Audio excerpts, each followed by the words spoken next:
আপনার ফোনটা একটু দেওয়া যাবে? হ্যাঁ, আমি একটা বিপদে পড়ে গেছি। আমি স্নিগ্ধা, বাসায় ফোনটা ফেলে আসছি।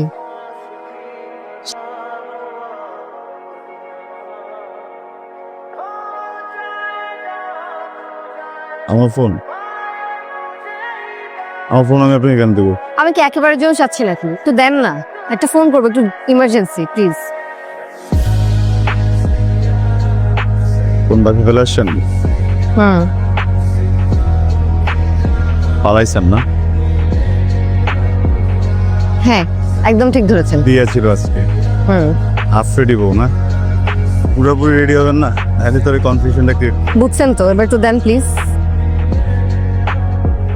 ব্যালেন্স আছে? থাকবে না কেন, আছে।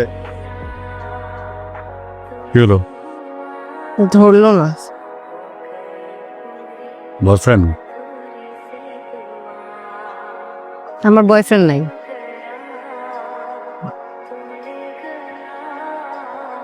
বয়ফ্রেন্ড যদি না থাকে তাহলে পালাইছেন কেন? কার সাথে পালাইছেন? আপনাকে কেন বলতে হবে?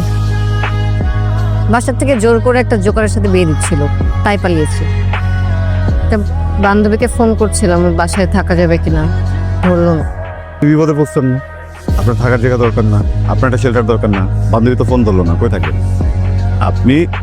ফেক ওয়াইফ হয়ে আমার বাসায় থাকবেন, আসল না, বুঝছেন না?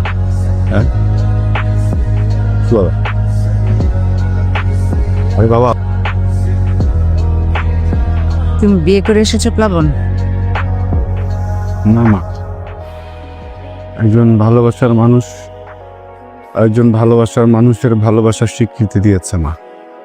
এটাকে যদি তোমরা বিয়ে মনে করো তাহলে আমি বিয়ে করেছি, কলেজ লাইফের ভালোবাসা। তুই কথা বলতে তিন্নির কোনো দোষ নেই, লক্ষ্মী মেয়ে।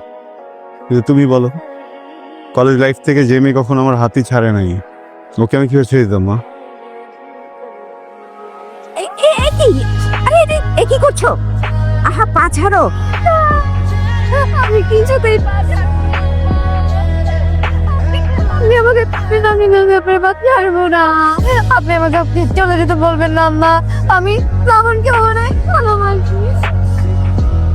আচ্ছা ঠিক আছে, আমি তোমাকে মেনে নিলাম। থ্যাংক ইউ আম্মা, আজকে আপনি দুটো জান বাঁচালেন।